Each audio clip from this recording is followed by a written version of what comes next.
फिर इसी तरह से मेडिकल चेकअप के साथ अपनी डिजीज़ को पहले से कंट्रोल करना है बड़ी अच्छे तरह से, और अपने आप को एजुकेट करके जाना है कि वहाँ पे जाके मेरे क्या क्या मसाइल हो सकते हैं। जैसे डायबिटिक्स हैं तो उनको कई दफ़ा उनका होता है ना, न्यूरोपैथी होती है, उनको इतना ज़्यादा सेंसेशन नहीं फील होती पाँव में, तो फिर मैंने अगर सॉक्स पहननी है, या मैंने रात को सोने से पहले वैसलीन लगानी है, मैंने अपनी फुट केयर कैसे करनी है, या ये कि मुझे रैश हो जाता है, मेरी स्किन बहुत सेंसिटिव है, तो उसका फिर उसके लिए मैंने जो अबाए बनाने हैं या ड्रेस बनाना है वो कैसा होना चाहिए। बहुत से लोग क्या करते हैं कि ये बना लेते हैं वाइट कलर का, और उसको फिर मैनेज करना इतना मुश्किल होता है। वो समझते हैं रूहानियत सिर्फ वाइट में आएगी, तो डार्कर कलर्स बनाएं या लाइटर बनाएं, ऐसे बनाएं जिस जो सी थ्रू ना हो।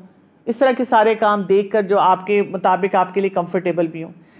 अच्छा, जो लोग जिनका मंथली साइकिल होता है ना, वो बहुत ज़्यादा हम डॉक्टर्स के लिए क्योस क्रिएट करते हैं। कैसा क्योस होता है उनका? 2-3 मसले करते हैं। पहला तो ये मसला है कि जी हॉस्पिटल पहुंचते हैं, कहते हैं जी कल मेरी फ़्लाइट है और उसके 3 दिन बाद मुझे पीरियड्स होने वाले हैं, मुझे बताएं मैंने क्या करना है, दवाई दे दें। ऐसे नहीं होता। कम से कम 1 साइकिल पहले आप अपनी वो दवाई शुरू करते हैं, ताकि यहाँ रहते हुए आप अपने आप को एडजस्ट करें। और प्रॉपर किसी गायनेकोलॉजिस्ट को, अच्छी गायनेकोलॉजिस्ट को जाके चेक कराना है। दूसरी गलती हम क्या करें, एक हमसाई जा रही है, फ्रेंड जा रही है, वो कहती है उन्होंने यही दवाई देनी है, क्या ज़रूरत है फीस देने की, यही ले लो, मैं तुम्हें बता देती हूँ कि ये दवाई कैसे इस्तेमाल की जाएगी। साइकिल से हमने पहले स्टार्ट करनी होती है ना, लेकिन कुछ लोगों का साइकिल इरेगुलर होता है, कुछ लोगों की बॉडी डिफरेंट तरीके से रिस्पॉन्ड करती है, कुछ लोगों को वो वही दवाई जो कि ज़्यादा लोगों को दी जाती है वो नहीं देते। तो अगर हम 1 साइकिल पहले अपने डॉक्टर को चेक कराते हैं और वो डॉक्टर समझता है कि नहीं आपका, क्योंकि साइकिल इस नेचर का है कि आप जाने से 1 साइकिल पहले वो मेडिसिन लें, तो आप 1 साइकिल पहले लें और वहाँ जाके भी 1 साइकिल लेते रहें, ताकि ये कि आपका स्मूथ सारा वो सिलसिला चले। ठीक है ना? मैक्सिमम कितना टाइम ले सकते हैं ये आपकी गायनेकोलॉजिस्ट बताएंगी। एक कोई हम फिक्स रूल नहीं कर सकते, यही तो प्रॉब्लम है। अब अगर आप मेरे से पूछेंगे, यहाँ पे हर एक का साइकिल डिफरेंट है, तो हमें ये वाली इंस्ट्रक्शन जो होती है ना, ये स्पेसिफिक इंस्ट्रक्शन है। स्पेसिफिक इंस्ट्रक्शन आपने अपने डॉक्टर से लेनी है जिसको आप चेकअप करवाएंगे, फ़ोन पे नहीं लेनी। मेरी फैमिली डॉक्टर हैं, मैं उनको जानती हूँ, मुझे पता है अपना, मैं बता रही हूँ। फिर वहाँ जाके जो आपको प्रॉब्लम्स होती हैं, उनको हर दूसरी खातून को कुछ ना कुछ मसला हो रहा है वहाँ पे जाके। अच्छा, फिर हमें वहाँ पे ये नहीं पता होता, क्योंकि यहाँ पे हमने पहले नहीं लिया, हम रूटीन हम छोड़ देते हैं, इरेगुलर लेते हैं, इतने मसले होते हैं लोगों को। फिर वहाँ पे भी डॉक्टर से पूछने की बजाय इधर उधर से पूछते हैं, तो यहीं से अपना स्मूथ लेकर जाएं। और दूसरा ये कि वो जो मेडिसिन है उसको वहाँ पे नथी करना है आपने किसी नमाज के साथ। मसलन जी मैं फजर की नमाज के साथ खाऊंगी, बाकी मेडिसिन का भी यही कर लें।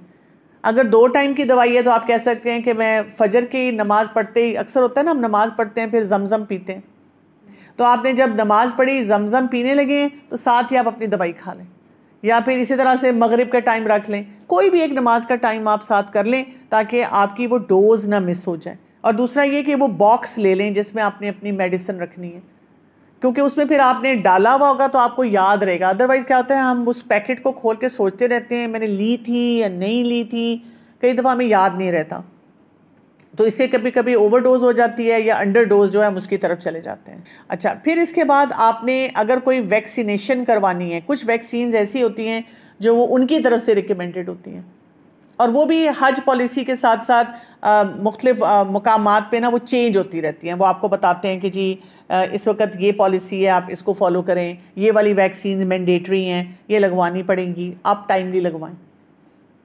जैसे अगर पोलियो के कतरे लेने हैं वो भी आपको पता हो कि कहाँ से लेने हैं, कब लेने हैं, कार्ड कौन सा मैंने रखना है वैक्सीनेशन का, ये सारी इंस्ट्रक्शंस आपके पास प्रॉपर्ली होनी चाहिए और आपने प्रॉपर्ली वो काम करना है। नहीं तो वहाँ पे क्या होता है कि बीमारियाँ इतनी ज़्यादा क्रॉस इन्फेक्शन होते हैं, हर दूसरा इंसान खांस रहा होता है, तो वहाँ पे फिर काफ़ी मुश्किलात लोगों को पेश आनी शुरू हो जाती हैं। तो ये एक तो आपको हज पॉलिसी जिस साल आप जा रहे होते हैं वो वहाँ से पता होना चाहिए कि कौन सी उन्होंने मैंडेटरी की है इस वक्त के लिए।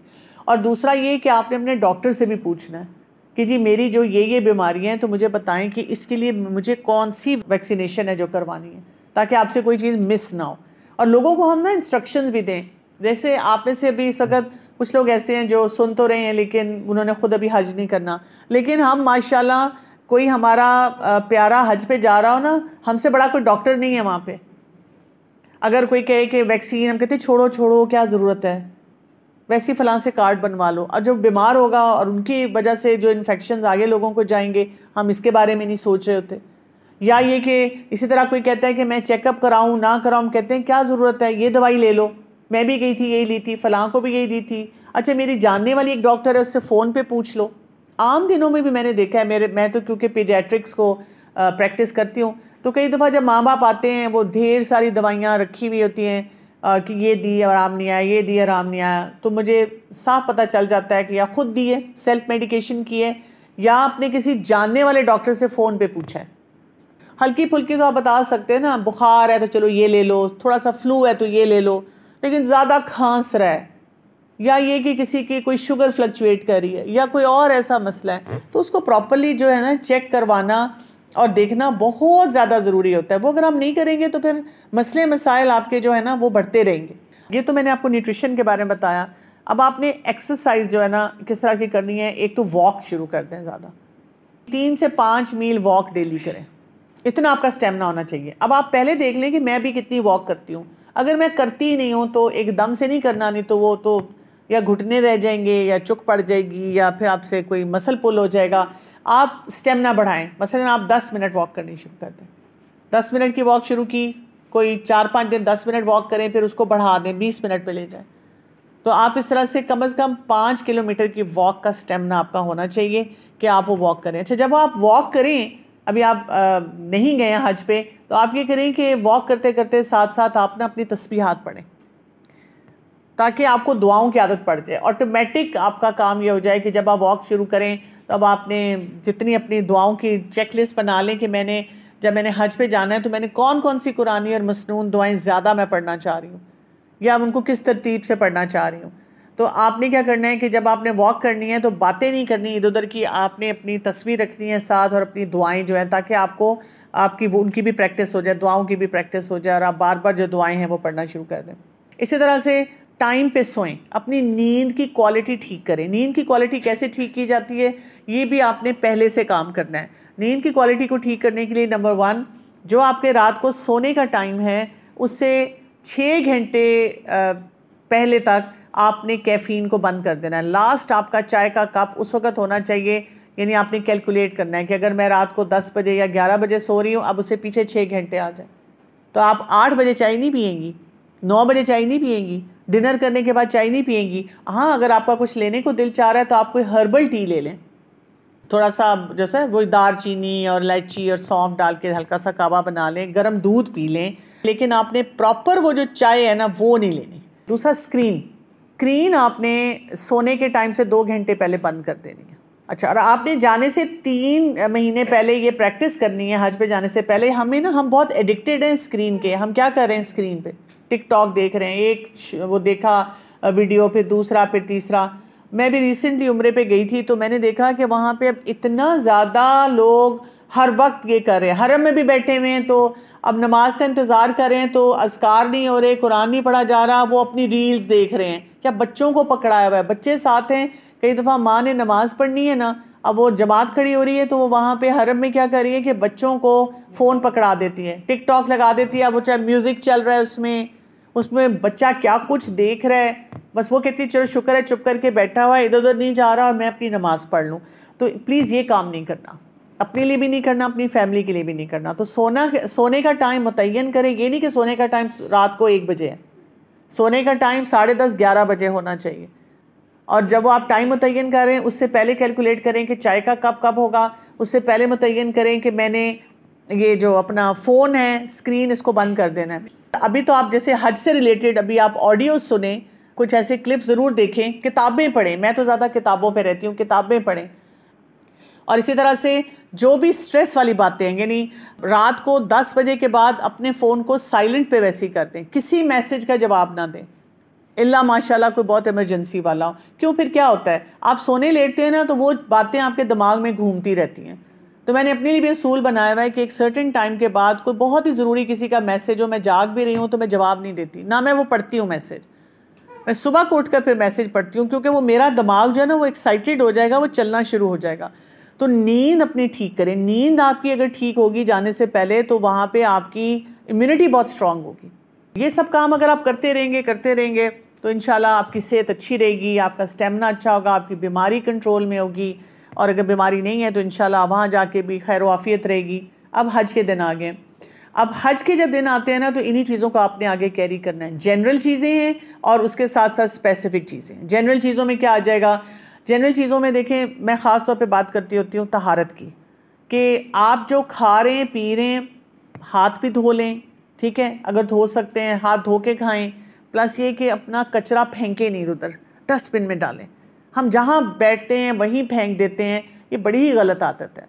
तो वहाँ पे भी आपने सफाई सुथराई का अपना ख्याल रखना है। और इसके साथ साथ आपने जुराबें पहन लें तो बहुत अच्छा है। और वहाँ पे ना वो मिल जाती हैं पतली वाली सॉक्स, और वो होती भी बहुत सस्ती हैं।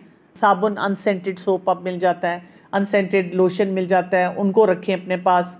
इसी तरह जाए नमाज छोटे वाला ले लें ताकि सजदे की जगह जो है ना वो आपकी अपनी हो। शुरू में जब लोग जाते हैं तब तक उनके वो बिछे हुए होते हैं ना कारपेट्स, उससे भी क्रॉस इन्फेक्शन हो जाता है। तो आप ये कि अपने पास अगर छोटा पीस रख लेते हैं और उसको आगे रखते हैं जब आपने नमाज़ पढ़नी होती है तो आपको क्रॉस इन्फेक्शन नहीं होता, लोगों के इन्फेक्शन से आप अपने आप को बचा लेते हैं।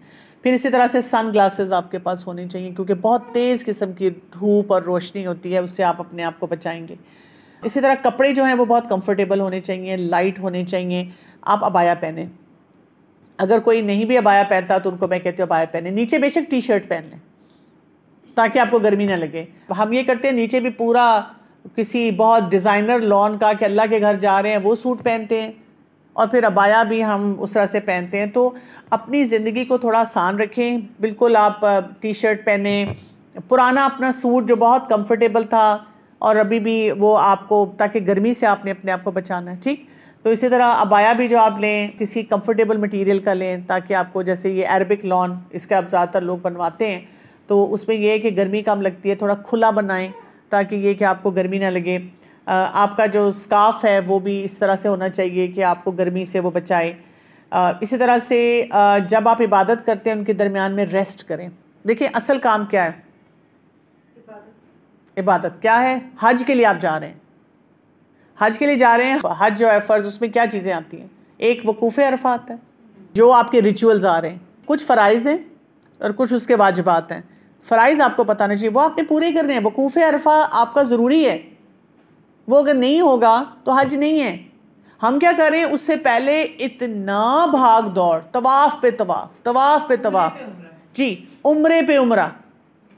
मस्जिद आयशा जा जाकर हम बार बार नियत करते हैं और हम लोगों को ये बताते हैं कितने मैंने उम्रे कर लिए। लेकिन जैसे वकूफ़े अरफात का टाइम आता है, मिना जाने के लिए आप तैयार होते हैं, अब आप एग्जॉस्ट हो चुके होते हैं, अब आप थक चुके होते हैं, अब आपसे वो काम ही नहीं किया जाता, वहाँ पे इबादत नहीं की जाती, वहाँ पे रहा नहीं जाता। तो आपने इस तरीके से, बैलेंस तरीके से आपने इबादत करनी है। आपका उम्रा भी हो रहा है, आपके तवाफ़ भी हो रहे हैं, इसी तरह आपकी नमाजें भी हो रही हैं। लेकिन जो लास्ट डेज़ है ना, उसमें सब लोग, शुरू में क्या होता है, जब आप शुरू के दिनों में जाते हैं, कुछ लोग मदीना हैं, कुछ लोग मक्का हैं, तो अभी लोग डिवाइडेड हैं, जितना भी आपको रश नज़र आ रहा है। लेकिन जब वो हज के दिन आ जाते हैं ना, तो तब सारी खलकत जो है उस वक़्त मक्का में होगी, और मक्का से फिर मिना में होगी। मिना में जाने के बाद फिर लोग डिवाइड होते हैं ना, कि आगे जब जाना होता है, कोई जल्दी निकल रहा है, कोई लेट निकल रहा है, उनका फिर टाइम है। लेकिन वो जो 2-3 दिन होते हैं उसमें इतना ज़्यादा क्राउड होता है, तो उसमें बहुत ज़्यादा ऐसी होशियारी नहीं दिखानी कि मैं जाकर मसलन उस वक़्त मैं तवाफ़ करना शुरू कर दूँ, और आपकी अपनी सेहत उस वक़्त अलाउ नहीं करी, आप तवाफ़ के लिए चले गए। अब अगर आप बीमार हो गए और आपके जो हज के दिन हैं उनमें आप इबादत नहीं कर सके तो रह गए। और मैं कहती हूँ ये अल्लाह की शान है। यानी मिना में आप बैठ के सोचते हैं कि मैं इतना वक्त लगा के, पैसा लगा के, एनर्जी लगा के आई हूँ, और यहाँ पे मुझे मिना में बैठ के सिर्फ 5 नमाजें पूरी करनी है और कुछ भी नहीं करने के लिए। क्यों? अल्लाह ताला चाहते हैं कि हम बीच में रेस्ट भी करें और अपने अस्कार करें, थोड़ा सा गौर व फिक्र करें कि मेरी ज़िंदगी किस रुख जा रही है, और ये जो मैं दुनिया में अपने आप को इतना इन्वेस्ट करवा रही हूँ, तो आखिरत के लिए मुझे क्या प्लानिंग करनी है। गौर व फिक्र करने का वो वक्त हो हमारे पास, ठीक है ना। और वहाँ पे सोएं, थोड़ा सा लेटें, फिर पानी, अपने आप को वेल हाइड्रेटेड रखें।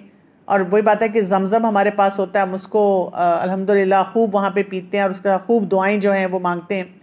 फिर ये कि हमें फर्स्ट एड को थोड़ा सा मतलब उसका तरीका आना चाहिए।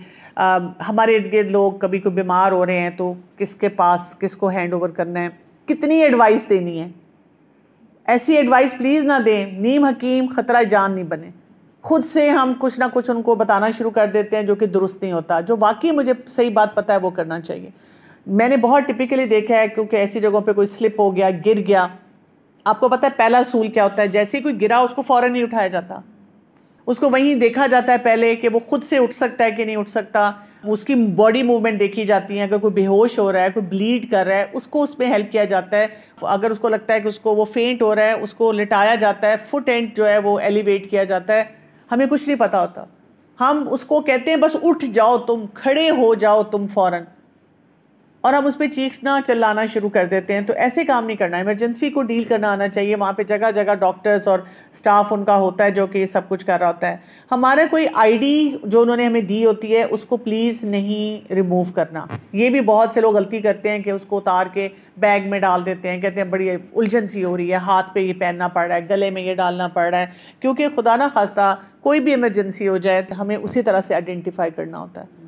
और अगर हमें कोई ऐसी बीमारी है जिसमें हमें हेल्प चाहिए तो हम वहाँ पे वो लिख के रखें अपने पास कि भाई ये नंबर है, ये कांटेक्ट है, ताकि ये ना हो कि मैं उस मसले में जो है वो उलझ जाऊँ और मैं परेशान हो जाऊँ। फिर इसी तरह से हमने स्पेसिफिक चीज़ों में जानना है। हमने देखना है कि अगर कोई स्पेसिफिक बीमारी है, जैसे शुगर है, और अगर आपको लगता है कि जाने से पहले कंट्रोल्ड है तो आप वहाँ पे भी वही पैटर्न रखेंगे तो इंशाल्लाह कंट्रोल रहेगी। लेकिन फिर भी चांसेस होते हैं, क्योंकि स्ट्रेसफुल इन्वायरमेंट होती है, भाग दौड़ होती है, बहुत बड़ा मजमा होता है, आप खुद भी बार बार सोच रहे होते हैं ये ना रह जाए, वो भी करना है, ये भी करना है, फिर इतना क्राउड होता है। आखिर में तो आप देखें कि जब हम नमाज पढ़ते हैं तो हरम में खांसने की आवाज़ें लगातार आ रही होती हैं। मास्क जो है ना अपना वो लगा लें, ताकि मास्क लगा के रखें, कवर करके रखें, बहुत ज़्यादा क्राउड के अंदर ना घुसें, तो अपनी बीमारियों को मैनेज करें। वहाँ पर भी बहुत मोहतात तरीके से अपनी अद्वियात लेनी है, और खाने पीने में भी एहतियात इसी तरह से करनी है कि मुझे जो भी बीमारी है उसमें कोई ख़राबी जो है ना वो नहीं आनी चाहिए। वाले दिन अमूमन ये होता है कि वो आपका जो पहले का खाना है वो बादशाह की तरफ से गिफ्ट होता है, तो वो अक्सर यही देखने में आता है कि लोग फिर, क्योंकि वो टाइम आपका असल में जो वकूफ़ अरफा है जो आपका सबसे इम्पोर्टेंट है, दैट इज़ बिटवीन आफ्टर असर मगरिब, तो वो वहाँ पर, और वो इतना फ्री सब दे रहे होते हैं हाजियों को कि हमारे हाजियान जो है ना वो इतना ज़्यादा वो खाना खा लेते हैं कि उस वक्त फिर उन पे इतना नींद का गलबा आ जाता है कि वो they are not able to even stand and pray. हाँ जी, वकूफ़ अरफात के लिए आपको लाइट मील रखें, फल शल लें, चने और किशमिश रखें, अब वो खाएं। आप अपने आप को बताएं कि यहाँ पे इस वक्त मुझे ना अपनी इबादत करनी है, खाना मिल जाएगा। जो हमें फ्री चीज़ मिलती है ना, जिस तरह हम पीछे लग लग के खाते हैं, वो जो है ना दुरुस्त नहीं है। इसी तरह गर्मी से अपने आप को कैसे बचाना है, छोटे से टॉवल्स रखें स्क्वायर शेप में जो होते हैं, अच्छा वो लेके ना तो उनको आप पानी से भिगो के अपने सर पे रखें। जो आपने स्कार्फ पहना हुआ है उस पर सर पे रखें। जो मर्द हैं उनको भी आप इसी तरह देते हैं कि वो भी अपने सर पे रखें इस तरह। तो उससे क्या होगा कि बार बार जब आप उस तरह सोक करेंगे और आप फ्लूइड्स लेते रहेंगे, और आपको जहाँ जहाँ कोई शेड मिलेगा आप शेड में रहेंगे। वहाँ पे एक और जो बहुत बड़ा मसला होता है ना कि बाहर बहुत गर्मी होती है और अंदर चिल्ड AC चल रहे होते हैं, तो वो ठंडा गर्म जो होता है ना वो भी काफ़ी ज़्यादा परेशान करता है लोगों को। अब आप देखें, आप नोट कर लें कि अगर आप पहले बहुत सारा काम कर रहे हैं ना तो हज में सिर्फ उसी को मैनेजमेंट को लेके चलना है। हमारे लोगों का मसला है कि पहले कुछ भी नहीं कर रहे, अपनी सेहत पे हम बिल्कुल इन्वेस्ट नहीं करते, और इसीलिए फिर जब हम हज पे जाते हैं तो हमें बहुत चैलेंजेस वहाँ पे आना शुरू हो जाते हैं। हमें ये नहीं पता चलता कि हम क्या क्या खाएं और क्या पिएं और किस तरह अपनी नींद को मैनेज करें, अपनी बीमारियों को वहाँ पे मैनेज करें। तो उसमें काफ़ी ज़्यादा लोग जो होते हैं ना फिर परेशान होना शुरू हो जाते हैं। तो अपनी डॉक्टर से जिसे कहते हैं ना, एक नॉर्मल अपनी एडवाइस वो भी लेके जाएं और एक एडिशनल एडवाइस भी लेके जाएं कि अगर मुझे वहाँ जाकर ये मसला हुआ तो मैंने क्या करना। ख़ास तौर पे अपनी बीमारी से रिलेटेड जो है वो ज़रूर पूछ के जाएं। अक्सर होता है कि आप कहीं पे जब ट्रेनिंग करते हैं तो आपको कहते हैं थोड़ा सामान रखें, तो लोग इतने इतने बैग बनाते हैं। मैं तो जितना मैक्सिमम कैपेसिटी वाला बैग है ना वो बना के लेके जाती हूँ। जी जी, मैंने आपको बताया सब अद्वियात, पेन किलर लेकर जाएं, जैसे होता है ना कोई ऑइंटमेंट लेकर जाएं, कि वैसलीन लेकर जाएं, जो जो चीज़ें अलाउड हैं जिसमें वो रोक टोक नहीं करते वो सब आप लेकर जाएं। मैक्सिमम होगा वो इस्तेमाल नहीं होगी, वहाँ पे आप किसी को दे देंगे या वापस ले आएंगे, लेकिन ये तो नहीं होगा ना कि आपको ज़रूरत पड़े तो वहाँ पे आप परेशान हो। वहाँ पे आपका फोकस इबादत है। जो शानदे के सैशेज, जी जी, जो शानदे के सैशेज ले जाएं, इस तरह की जो चीज़ें आप समझते हैं ना कि आपके लिए ज़रूरी हैं और आपको वो अलाउ करते हैं, आप ये ना सोचें वहाँ जाके ख़रीद लूँगी। आपको लोग ये कहते हैं वहाँ सब कुछ मिल जाता है, बिल्कुल मिलता है। लाइनें और पैसे, वहाँ पे जितनी सेविंग आप कर सकते हैं वो सेविंग के साथ रहें तो ज़्यादा आसान है। अब आपका जब हज हो गया, अब आप वापस आ जाते हैं। वापस आने के बाद आपने क्या करना है? यहाँ पे आप सारा ख़ानदान इंतज़ार में होता है कि उन्होंने आपके ऊपर अटैक करना है, आपको मुबारकबादें देनी आनी है। आपको रेस्ट चाहिए, आपने रेस्ट भी करना है और अपनी डाइट को थोड़ा बढ़ा भी देना है। अक्सर औकात लोग वहीं से बीमारी के साथ आ रहे होते हैं, आखिरी दिनों में इस तरह हो जाता है। या कुछ लोगों के साथ ये भी होता है कि वहाँ पे वो ठीक रहते हैं, यहाँ आते साथ ही बीमार हो जाते हैं। उनकी बॉडी ने उनको होल्ड किया होता है, उन्होंने अपने आप को बताया होता है कि भी मैंने बस अल्लाह की इबादत करनी है, लेकिन जब वो यहाँ लैंड करते हैं अब वो बड़ी बुरी तरह से बीमार होते हैं। यखनी, देसी मुर्गी की यखनी आपने पीनी है। आपने डेली जो है ना, अगले कोई समझे 8-10 दिन आप बता दें कि घर में किसी को कि जी देसी मुर्गी की यखनी निकाल के रखें और वो मैं सुबह शाम, चाहे 1 कप सुबह शाम पी लें या आधा कप सुबह शाम पी लें, वो आप ज़रूर पिएँ। फल अपना बढ़ा दें, मौसमी फल जितने खा सकते हैं बार बार वो फल खाएँ। इसी तरह से सब्ज़ियाँ खाएँ, इसी तरह से मेवा खाएँ, पंजीरी बनवा के रखें, वो आपको नेचुरल तरीके से आपके रेजिस्टेंस को बिल्ड करेगी। खूब सोएं, अपनी नींद पूरी करें, क्योंकि जिस्म आपका जो है ना उस वक़्त वो ये डिमांड करेगा कि मेरी नींद पूरी हो। और अगर आपको लगता है कि जो भी आपकी कोई स्पेसिफिक बीमारी है तो उसके लिए आपको कोई रेस्ट चाहिए, तो आप यानी अगर तो वो ठीक चल रही है, आपने चेक किया शुगर ठीक है, आपने चेक किया ब्लड प्रेशर ठीक है, तो थोड़ा रेस्ट कर लें। फिर कोई 2 हफ्ते के बाद जाके एक दफ़ा ज़रूर डॉक्टर को चेक करा लें, बिकॉज आप बड़े स्ट्रेसफुल फेज से गुजर के आएँ। डॉक्टर कहता है all good, carry on. Doctor कहता है नहीं, इस वक्त आपको ये दवाई चेंज करने की ज़रूरत है, कुछ और करने की ज़रूरत है, तो आप वो काम करें। इसके अलावा ये कि बहुत ज़्यादा जब आप लोगों से बातचीत करें तो यानी इस तरह की बुराइयां ना करें किसी किस्म की। देखें, एक चीज़ समझें, हमारे घर में 4 लोग भी आ जाए ना एक्स्ट्रा तो हमारा दिमाग ख़राब हो जाता है, हमसे चीज़ें हैंडल नहीं होती। वहाँ पे आप देखें कि इतना बड़ा क्राउड है और वो लोग कितना ज़्यादा हमें फैसिलिटेट कर रहे होते हैं, और हम क्या करते हैं वापस आके किसी न किसी बात पे कहते हैं, बड़ी सख्ती करते हैं, यहाँ नहीं बैठने देते, ये नहीं करने देते, वो नहीं करने देते। वो अगर आपको खुला छोड़ दें तो आप जो ऑर्गेनाइज तरीके से इबादत कर रहे होते हैं आप कुछ भी ना कर सकें। दुआएं बहुत ज़्यादा करें वापस आके, क्योंकि कबूलियत की घड़ियाँ होती हैं। अगर बीमार हैं तो फिर और ज़्यादा कबूलियत है। उन सारे मोमेंट्स को आप इस्तेमाल करें कि आपने अपने आप को बेहतर बनाना है, और अपनी नीयत भी कर लें अगले हज की, अगले उम्रे की, और अपने घर वालों के लिए भी करते रहें दुआएं, और अपनी सेहत को बरकरार रखें। ये नहीं कि अब आपके सब कुछ छोड़ देना है। आप अपने आप को बताएं कि अगर मैंने अपनी सेहत को मतलब अच्छा मैनेज किया था तो मेरा हज कितना अच्छा हुआ, इसको मैंने अब आगे कैरी करना है ताकि मेरी सेहत और अच्छी हो जाए। और अगर फ़र्ज़ करें कोई मसला हुआ है तो उसका मतलब है कि मैंने अपनी सेहत को आम दिनों में बेहतर नहीं बनाया हुआ था, इसलिए मुझे ये मसले हुए, तो मुझे अब आइंदा के लिए तैयारी करनी है कि मैं अपनी सेहत को ठीक कर सकूँ। सुब्हानक अल्लाहुम्मा व बिहम्दिका अशहदु अल्ला इलाहा इल्ला अंता अस्तगफिरुका व अतूबु इलैक। अस्सलामु अलैकुम व रहमतुल्लाहि व बरकातुहू।